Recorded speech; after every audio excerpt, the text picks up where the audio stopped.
Here to talk more about it is totally, definitely not an impersonator, but the actual Ron Johnson. Welcome to the show, Senator. Kristen, it's great to be here with you again. I love that, in your intro that they pronounce your last name, Kristen Bry. Because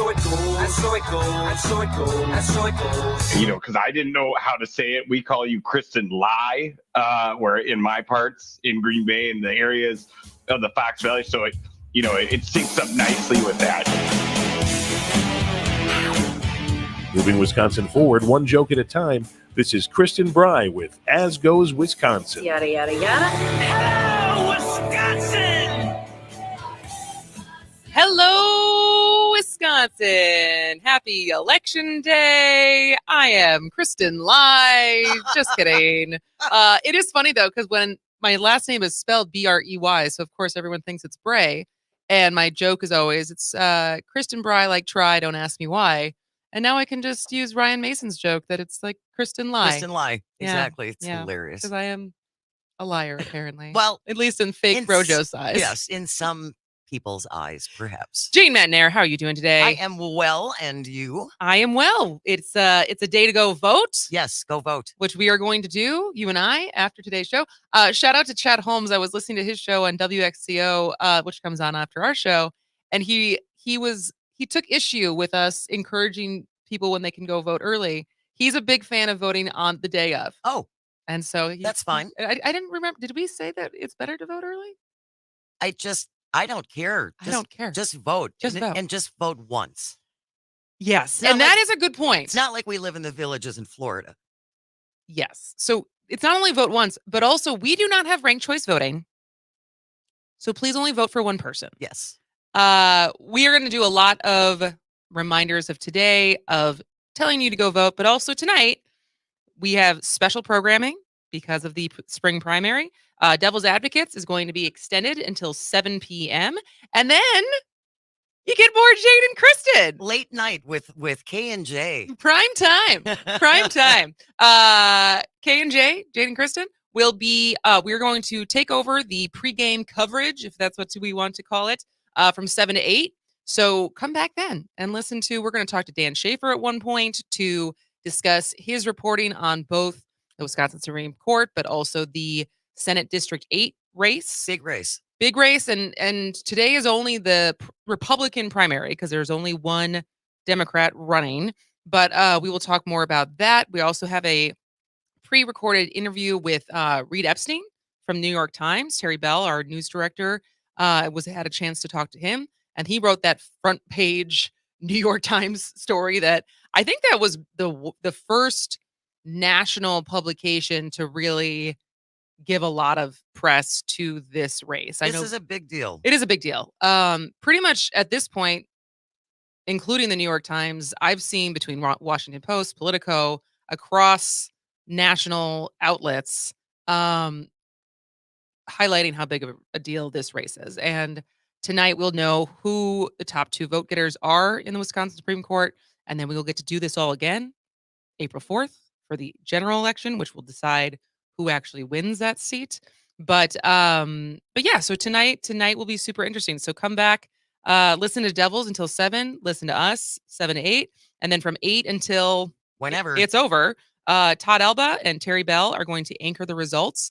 And just like we did in the fall, if you were able to catch our coverage of the midterm election in November, we have correspondents all across the state. Yes. To be able to chime in on different races that are going on in that part of the state. And, not some places, like I had a fan, our friend Dave, this is the best thing about doing the work that I do is when people send me their pictures of them with their voting stickers because they know that I care.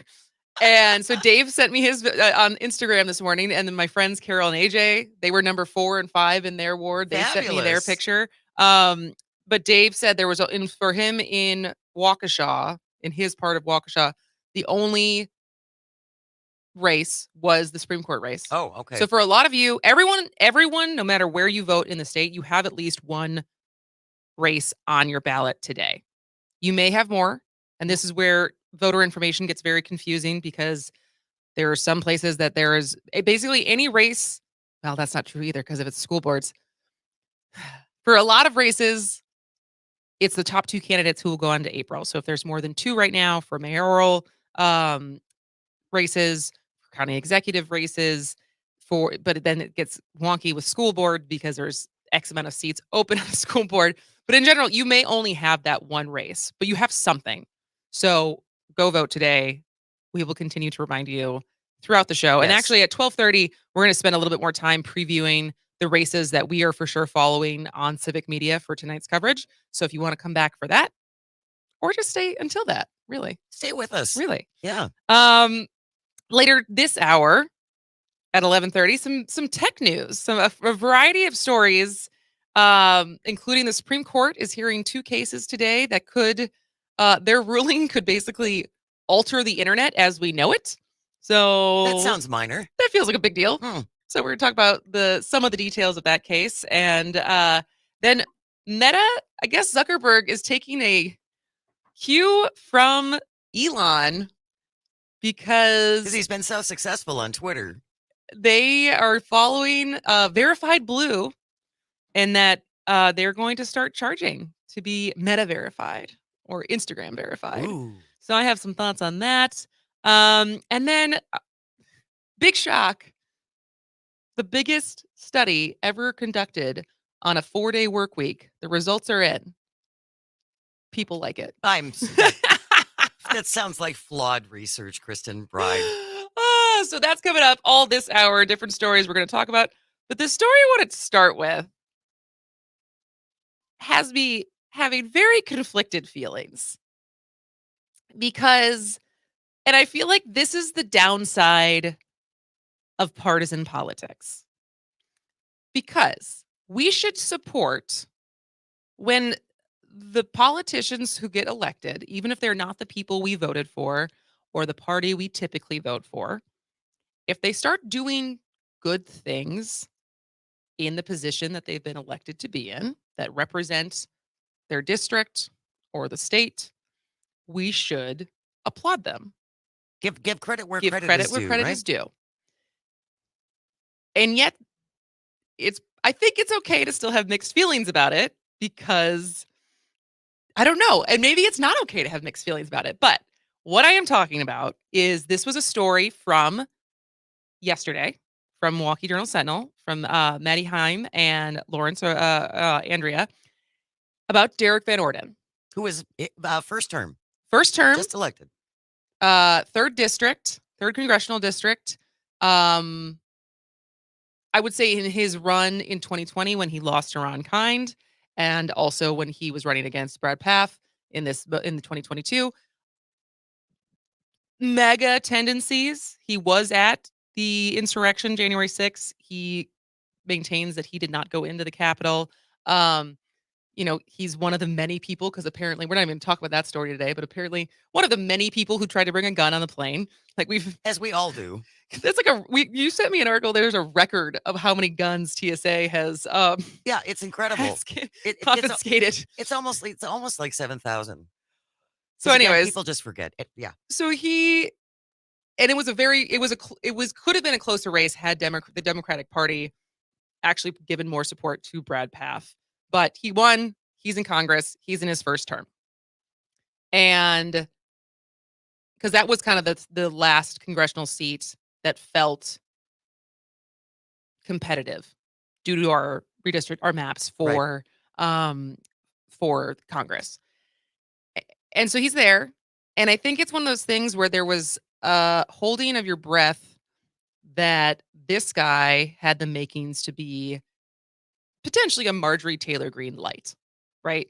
If you read any excerpts from his book, which is all about being a man, there is some anti-woke stuff as far rhetoric that he likes to engage with, and promote. And didn't he confront a teenage worker at a library Yes. over LGBTQ books? Yes. Okay, that's the guy I'm So thinking of. this is not a guy I've necessarily been rooting for, to say the least, because of a variety of reasons some of which we just listed. And yet, he has now been appointed to the House Agriculture Committee, which despite the dominance of agriculture in this state, where it is a $100 billion industry, we have not had representation on that committee in 10 years. That's why. I don't know. And so he got appointed, and I would say since he's been elected, I haven't heard much craziness coming from him. True. So this story is talking about how he has pledged to become the cheese king of Congress. Okay. Which is goofy, but as someone who makes some cheese jokes, fine. He branded his office logo with the face of a cow, and he's said that he wants to bring dignity to farming and claim that he would work to make it easier to farm.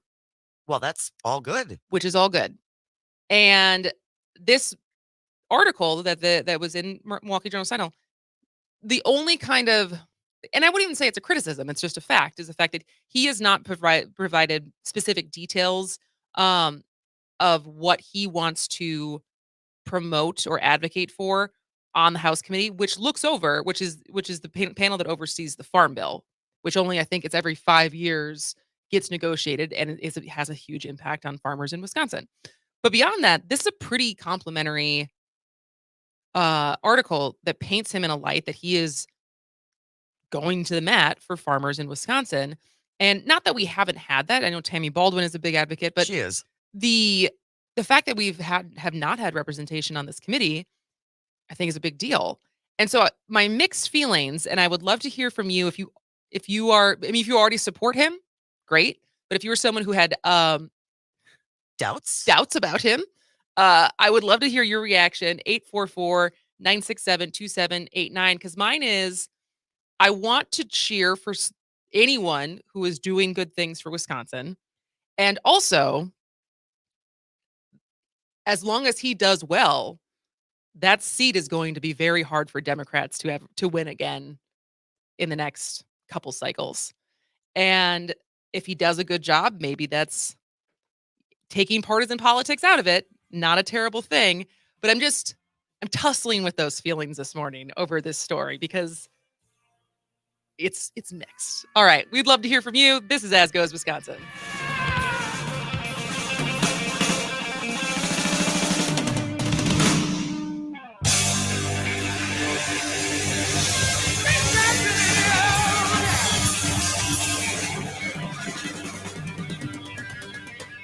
Civic Media promised you something big to celebrate our new and still growing network of radio stations. When we announced the one-day $1 million advertising giveaway for Wisconsin businesses, you responded. Just wanted to echo your sentiments about the advertising. That's really a cool deal and really remarkable. $1 million of free advertising. Now, if you missed this chance to work with our team, go to civicmedia.us and click on the sponsorship tab. One of our local sales pros will get right back to you. civicmedia.us and sponsorship. From the kennel to the coop, whatever the season, Fleet Farm has everything to keep your animals happy and healthy. From training your pup to sit season, to mastering those retrieval skills season. From clipping your horse for competition season, to keeping the backyard birds well-fed season. And of course, loving your pets like family season. There's a reason people say, if Fleet Farm doesn't have it, you don't need it. Because we have it all. Fleet Farm, built for real life. I'm 54, so it's too late to start saving for retirement, right? Not right. Starting to save even in your 50s can really make a difference. At aceyourretirement.org, in just 3 minutes, you'll get a free personalized retirement plan. That's aceyourretirement.org. A message from AARP and the Ad Council. You are listening to your local Civic Media radio station on air. Thank you. Did you know we are always streaming on TuneIn and the Civic Media app too? And if you miss a show or game, find it wherever you get your podcasts or on our website, civicmedia.us. Here's your updated forecast on the Shaw. A winter storm watch begins at 10 a.m. tomorrow morning and continues until noon Thursday. Partly cloudy skies this afternoon with a high of 32. West winds 8 to 15 miles an hour. Chance of snow tonight, 27. Mixed precipitation likely tomorrow, highs around 33. 1 to 2 inches of snow tonight through tomorrow night. For Civic Media, I'm meteorologist Eric Height. Currently, it's 21 degrees. The Shaw 101 FM, Brookfield's choice for news talk radio. Streaming 24/7 at WAUKradio.com. Here's the news, coming to you every hour on the hour. The weather's fine, but there may be a meteor shower. Welcome back to As Goes Wisconsin. I am Kristen Bry. She is Jane Madnair. And we are talking about Derek Van Orden, first term congressional representative of the 3rd District. Republican in the western part of the state. And prior to, I guess, really up until his actual election, a lot of controversial things as far as things that he said or has done. And I was not necessarily rooting for this guy. And yet I find myself applauding that he, in his first term, is really trying to be a huge advocate for farmers in Wisconsin. Which is great. And this is where the downside of partisan politics is hard, because this is a good thing. And I also find myself conflicted on wanting to root for this guy to do well, because I don't want that seat to just be red in perpetuity.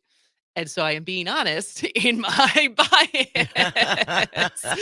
And so we would love to hear from you if you feel similarly, or if you think he's not really going to make a difference on there, and it doesn't really matter that he's on that committee, or if you also agree that this is a good thing. And so 844-967-2789, or you can also always comment on the live stream if you are watching on Facebook, YouTube, or Twitter. Jane, you said we got a text? We do. 507 is checking in. I always hope they'll do the right thing, but he is a Republican, so my hope is not strong.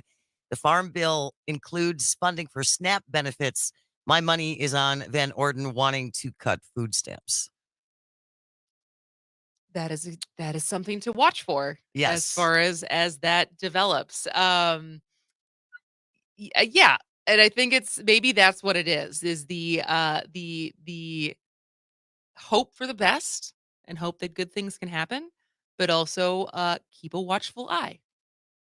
And so, but it's always interesting, because this is the kind of thing we want to encourage, right? Is when they actually are, and not just Congress, mayors, state legislators, when they actually are on board for things that are popular and that benefit the state, and aren't just party politics of, the wokeism BS.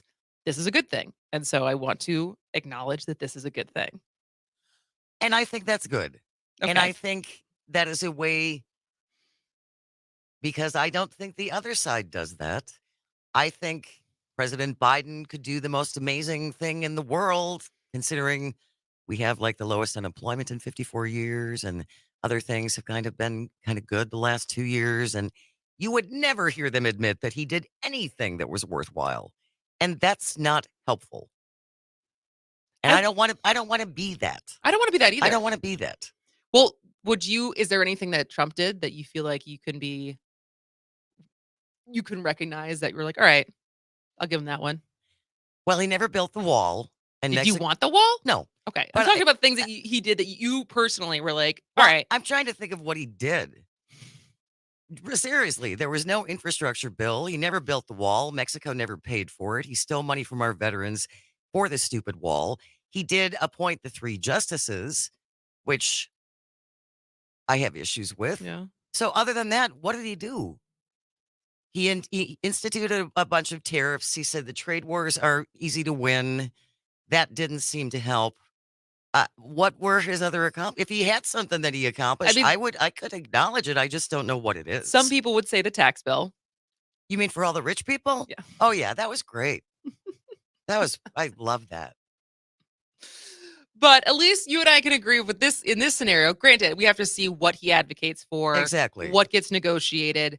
But I feel like I commend that he being Derek Van Orden in his first couple months in office, that this is the direction that he's going in of being the cheese king of Congress.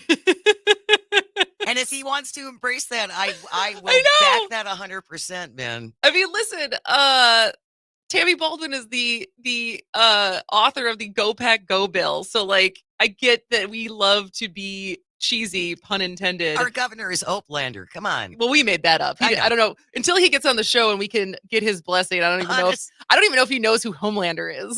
So, or if he knows who we are. But anyway. Fair.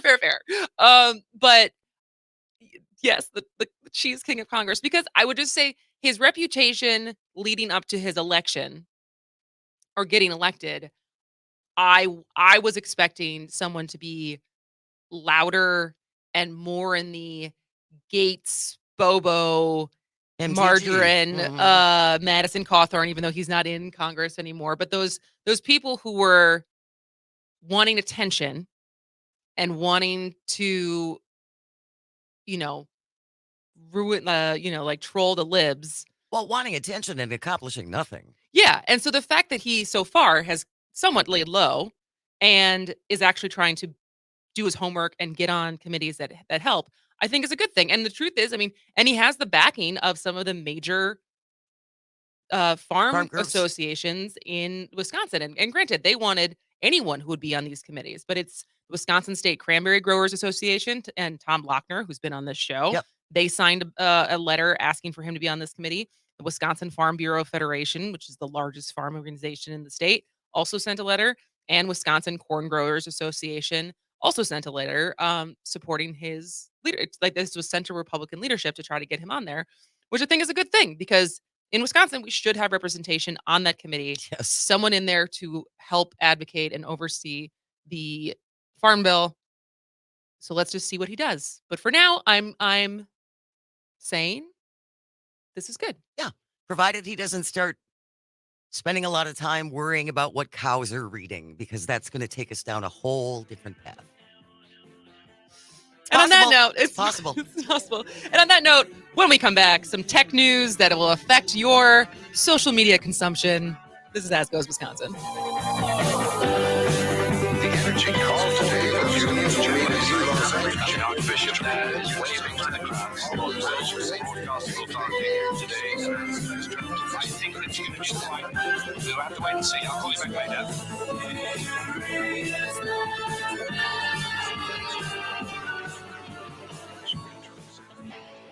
The Shaw 101 FM, WAUK 540 AM, Waukesha's only news talk station. CBS News special report. We're expecting President Biden to speak at the Royal Castle in Warsaw any minute now about U.S. and international support for Ukraine as the war with Russia enters its second year. He spoke with Polish President Duda earlier. As I told President Zelensky when we spoke in Kyiv yesterday, I can proudly say that our support for Ukraine remains unwavering. President Putin gave a speech of his own. He announced Moscow is suspending START, the last remaining nuclear arms control pact with the U.S. NATO Secretary General Jens Stoltenberg regrets it. This is just another example that we are moving away from the arms control architecture, the international rules-based order we have used decades to build step by step. CBS News Special Report. I'm Deborah Rodriguez. The Shaw 101 FM, your fix for progressive talk. From Big Bend to Menominee Falls. Always streaming at WAUKradio.com. For Civic Media News, I'm Terry Bell. Here's what you need to know. Wisconsin's bracing for another big snowstorm. People everywhere will be affected, but the worst of it should be in about the central one-third of Wisconsin. The National Weather Service says it'll start to get snowy and windy later tonight and last all the way into Thursday. Places from Neillsville to Sturgeon Bay might get up to 1.5 feet of snow. Wisconsin wildlife officials are asking the public to let them know where and when they spot black bears and black bear dens. The Bear Litter and Diet Survey is the Department of Natural Resources' effort to learn about black bear reproduction rates and manage the population. In sports, ESPN reports the Philadelphia Eagles interviewed Jim Leonard about their defensive coordinator job. Leonard was the Badgers' defensive coordinator and former interim head coach. I'm Terry Bell, and this is Civic Media News.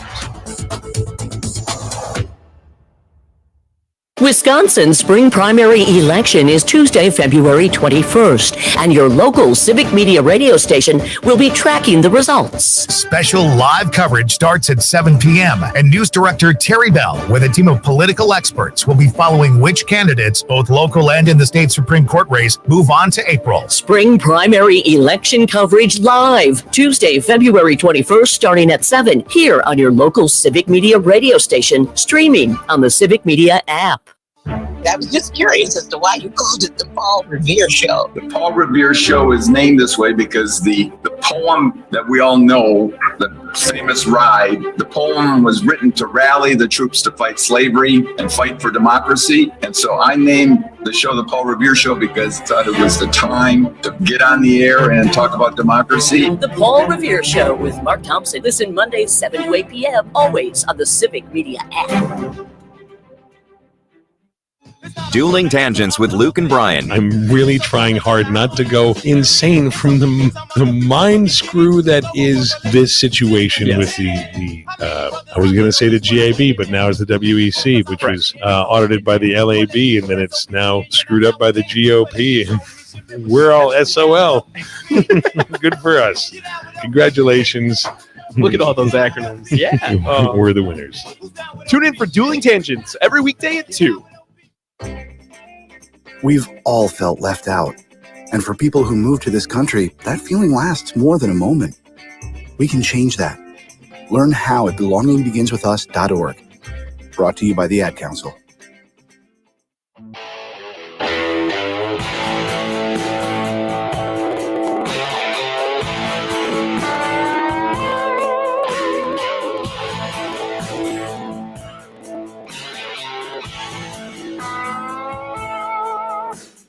Welcome to cyberspace. I'm lost in the fog. Everything's digital. I'm still analog. When something goes wrong, I don't have a clue.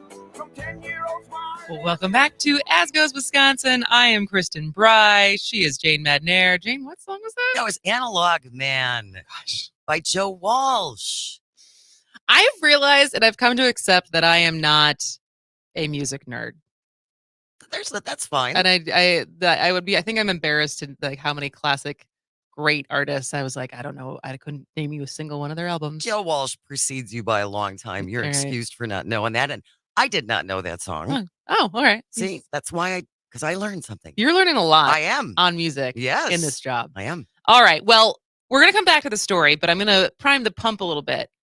Would you pay for Facebook? Specifically, would you pay $12 a month to be verified on Facebook and Instagram if it meant, one, you had two-factor authentication, so you had increased security for your account not to get hacked, and two, if it meant your stuff could be seen more and get better placement.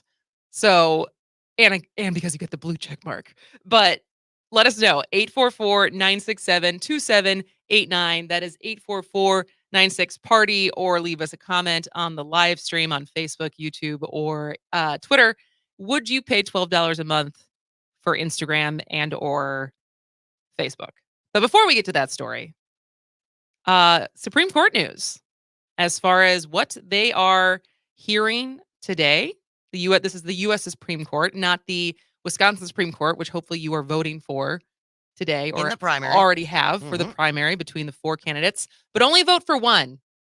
Do not put two names down. No. Which we'll come back to that later too, because I have a story about that for one of my friends who accidentally voted for both. Oh, she thought we had ranked voting? Well, I think it's partially because it's been a little confusing with two left candidates and two right candidates, that unless you're outright saying vote for this one person, and then the language of the two candidates move on, I can kind of see how people got a little confused, and with an absentee ballot, there's no clerk there Right. to say, hey, Yep. Don't do that. you got to do this again. Right.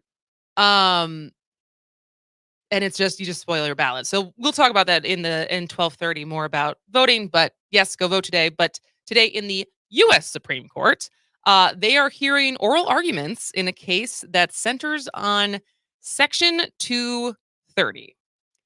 What is that? I didn't know what it was either until I read this article. The rule is part of the 1996 Communications Decency Act, and it protects online platforms from lawsuits over the content users post.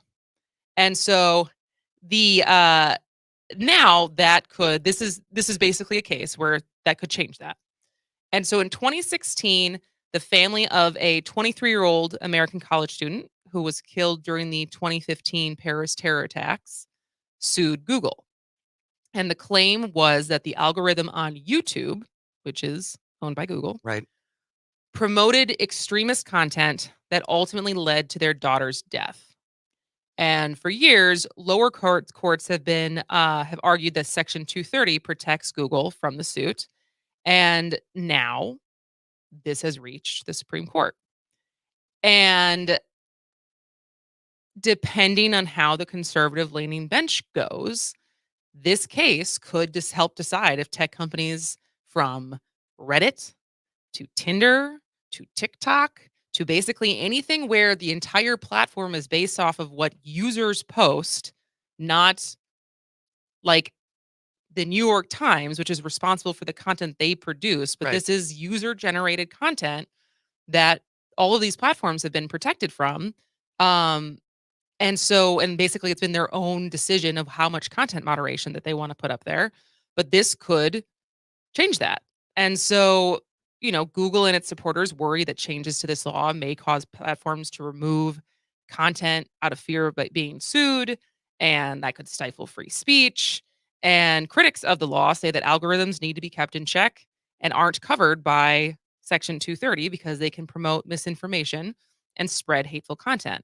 And so, obviously, like all the Supreme Court hearings, whenever we're talking about any of these cases, there's not going to be a decision. Their decision until June. But it's one of two cases that's involving online platforms that were founded since Section 230 was created. And so, depending on how they rule, like this could change how we interact with the internet a lot. Do you really think they would do this? I don't know.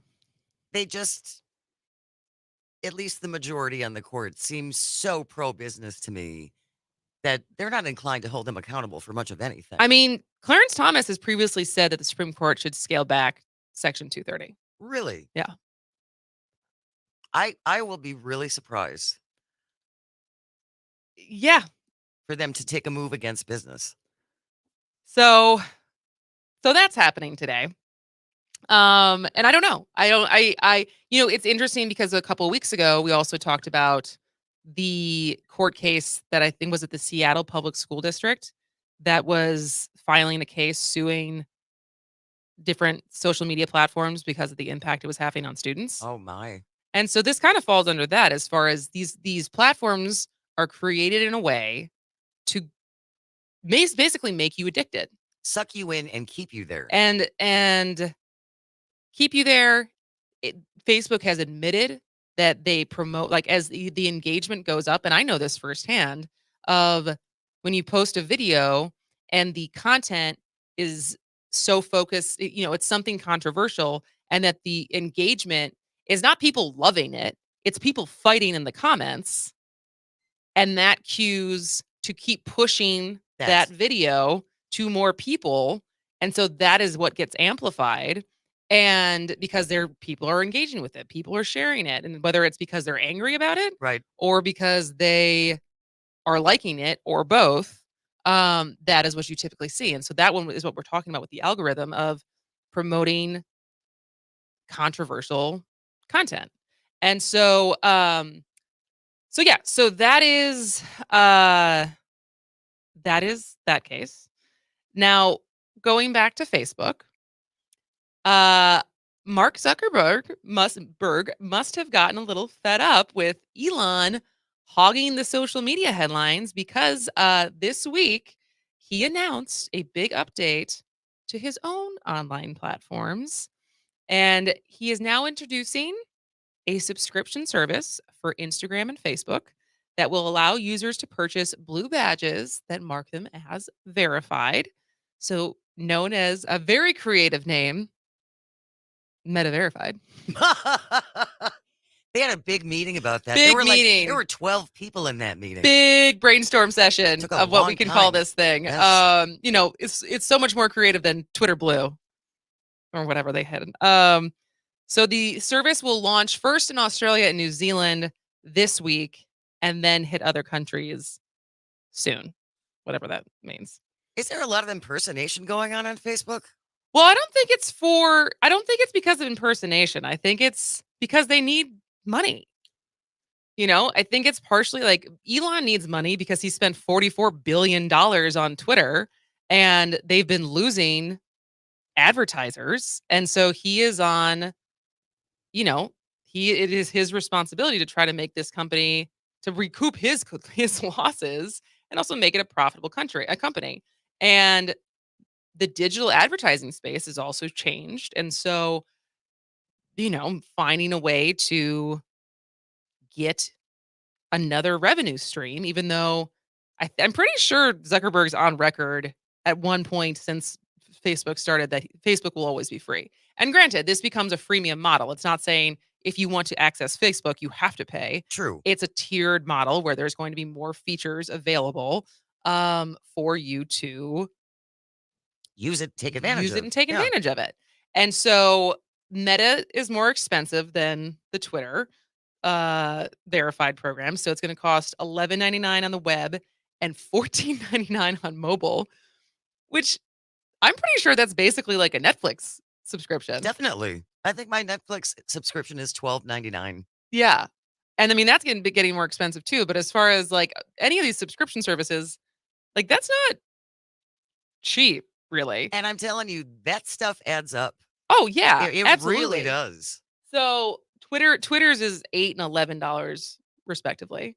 It also will require you to verify your identity with a government issue ID and everything like that. But what you get is basically higher visibility and reach on the platforms and increased access to customer support, which in my experience means any access to customer support because Facebook never gets back to you and you can never talk to a real person, among other perks. And so I don't think that many people are paying for this on Twitter.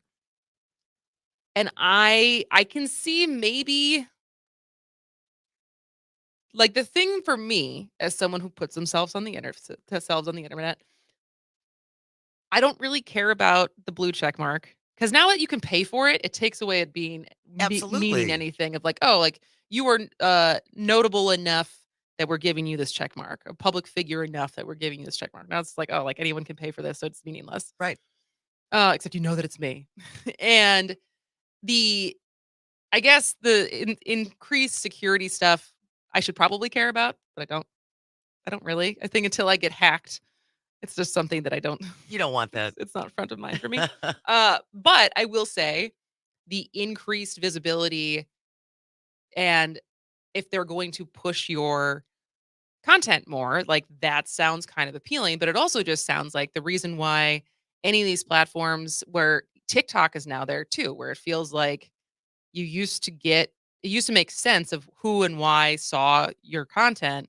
And now they want you to pay for ads to promote and boost the content. And so if this becomes, well, instead of just paying to boost your video, you're just paying $15 a month, I can see some content creators using that, trying to use that. Yeah. And it's just, it's unfortunate because it takes the meritocracy away from any of these platforms that just the good content that is the most entertaining or informative actually gets promoted. But yeah, so let us know if you would. You're gonna give Mark Zuckerberg your money. If you would pay as a user instead of an advertiser, if you would pay to use Facebook, 844-967-2789. And then finally, to end our tech news roundup, there's new emojis. Oh, good. Actually, I'm kind of getting into emojis. You are. I feel like I've upped your tech game have. in our our daily communications now. So there's some. It's funny because I feel like whenever they add some of these, it's like, who's going to use this? So apparently there wasn't a pink heart before, which seems odd. But there's a pink, gray, and blue heart that has been added, and there's one. There's one, like, do you know what the surprise, like, open hole surprise emoji face looks like? Yes. So now it's that, except it's like on its side, and there's like shaking little lines or like squiggly lines around it. And it's supposed to mean, wait for it, I'm shook.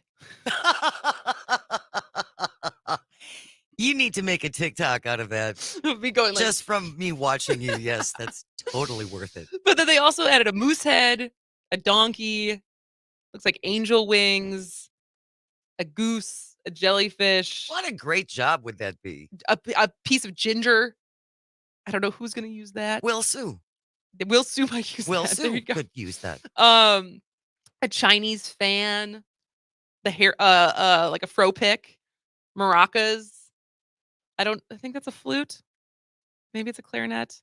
But I'm trying to think of like, what are the most random, what do you think the most random emoji you use instead of, I feel like there's like 20 different ones that I use regularly. And then beyond that, it's this, that. I'm still kind of a traditionalist when it comes to emojis. I haven't ventured that far afield yet, but I'm gonna now. I'm gonna find a reason to use the moose. There you go. Well, I can because I'm a Moosehead member now. Yeah, I'm a Moose member. You belong to there the we lodge. go. All right, when we come back, people like to work less. Who would have guessed? This is As Goes Wisconsin. On the screen makes me forget who I am. It's easy to listen to your favorite local radio station anytime. Download the Civic Media app from the Apple or Google Play Store, then listen live or whenever you want from anywhere for free.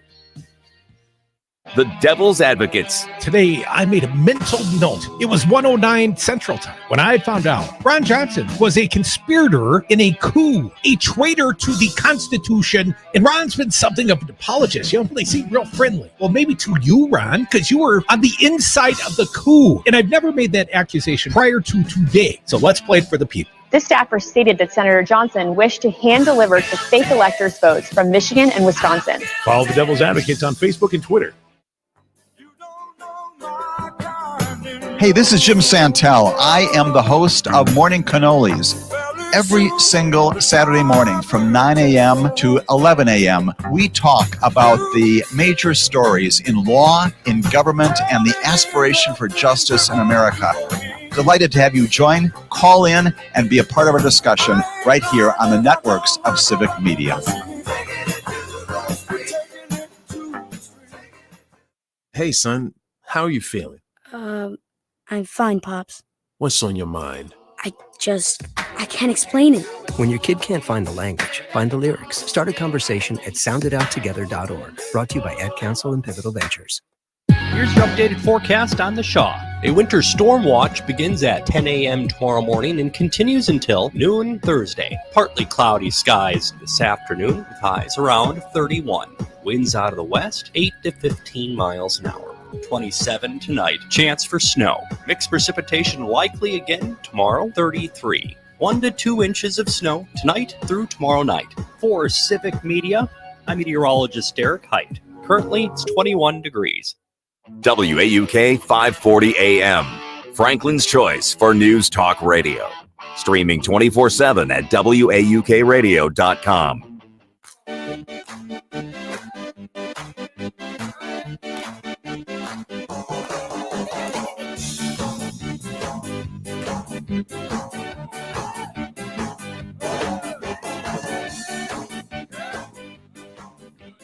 Welcome back to As Goes Wisconsin. I am Kristen Bry. She is Jane Matnair. And if you don't get enough of us today, between now and 2 p.m., you can get more of us tonight. Bonus hour. Bonus hour, 7 to 8, as we are kicking off the pregame coverage of Civic Media's coverage of the spring primary results. The lineup is Devil's Advocates is going an hour extra until 7 p.m.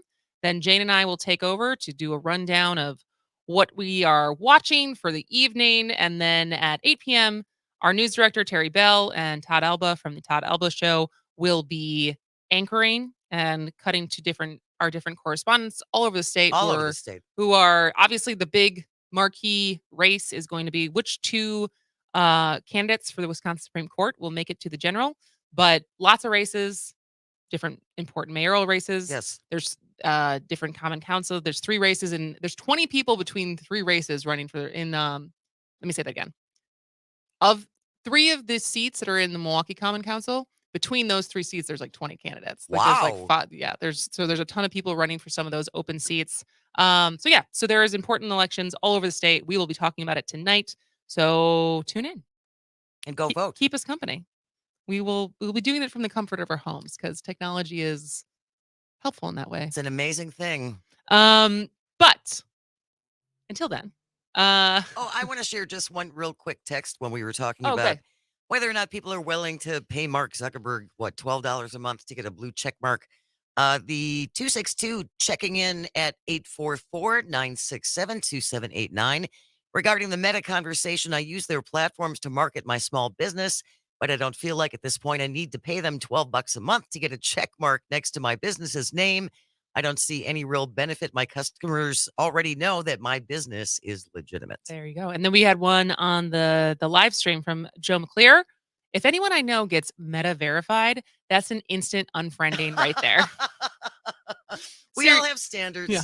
Seriously, why pay more just to see how fat and bald all our old high school classmates are getting? Oh, zing! Youch!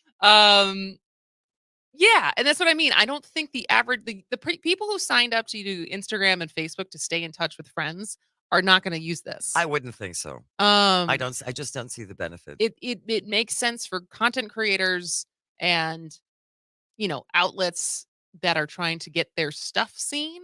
But as far as someone who's just trying to like Becky from Muskego, yeah. I don't know if this is really going to be the revenue generator that they think it is. But all right. So in a study that resulted in what surprises no one, the results are in from the biggest ever trial of the 4-day work week. Okay. And most companies said they're not ready to go back to the 5-day grind. Even the companies are happy with the results of a 4-day work week. So over 60 companies and nearly 3,000 employees in the UK, so this was not in the US. All right. Which is important, I would say. It is. Participated in the study, trying out the shorter work week from June through December of last year. And many companies saw higher revenue and lower staff turnover. 90% said they would keep the experiment going. Several even plan to make it a permanent change. That's really something. And it's something that I don't think we will ever get in the United States. Much like universal health care. Or paid family leave. Yes. But I think it's really interesting that they saw more revenue. As far as, and I'd have to go see more of the study, like, do people get the same salary? So are they seeing more revenue because there's a 20% if they're working, or is it just hours? Are those 8 hours spread across 4 days? 4 days. And I mean, I'm a big fan of this because I feel like the weekends are not long enough, where it's like having a day to do your errands and clean the house and do stuff that feel like when you the life stuff that often seems like you're too tired to do after work, but then also have time to actually socialize and have a life and all of the things that make life and working worth it. And don't you always feel Sundays for me, it just always feels like Monday is looming. Yeah. Monday is looming. So the Sunday scaries. That's why they call it that. You enjoy like half the day and it's like, oh yeah. Like Friday, my experience now is by Friday, I don't want to do anything because I'm exhausted. And so the compulsion to try to go do something that I would do in my 20s, which is like go out both Friday and Saturday, like absolutely not. Not happening. Absolutely not. But Saturday still want to. That's like kind of the one day that's become I'm not going to work. I'm not going to think about work. I'm either going to do something social. I'm going to like clean the house. I'm going to do errands. And then by Sunday, maybe something social in the morning. But by Sunday afternoon, like I'm on the. You got to be back on the clock. I'm back on the clock to basically prep for the week and do the things that I don't feel like I have time for responding to emails and stuff like that. So like if our bosses are listening, I'm just saying, I would be fine only doing 4 shows a week. if you really want to experiment to see if we would make more revenue if we only had 4 days instead of 5 days of the weekly shows, like I volunteer. I volunteer to test it out. We will be the guinea broadcasters. And so, but I don't know. Like I feel, I do think there's something as far as what they were saying, because this is the same thing they've found with some companies by offering paid leave, because in more there's 11 states that have state mandated paid leave, including the 2 biggest states, New York and, well, California. Well, California definitely. But does New York have more, as a state, have more people than Texas? I think not. So not the 2 most populous states, but two of the biggest states. And they both have state mandated, and New Jersey, they all have state mandated paid leave. And in that, I mean, especially in California, some companies literally also saw higher revenue with paid leave because turnover is expensive. Sure. And so if you have people who are just quitting entirely because you don't offer paid leave, then you still have to replace that person. And it's onboarding and it's that whole and background checks, right? And all that stuff. And so for certain businesses, it was actually more like just to give, because especially in programs like those where it works like unemployment insurance. And so both the employer and the employees are paying a payroll tax that gets that is the fund that pays for people being able to leave. And so anyways, I'm not sure this shocks anyone. I think it's more shocking that the businesses are on board. Certainly the workers are like, I don't really want to work 4 days. Exactly. But hey, you got business on board. This actually could go forward. Well, in certain countries. I'm not sure it's going to happen here anytime soon. All right. Well, that does it for the 11 o'clock hour. When we come back, we are talking to Alan DeYoung and James Small about the EMC agencies and fire departments that are in a looming crisis that maybe you haven't heard of. This is As Goes Wisconsin.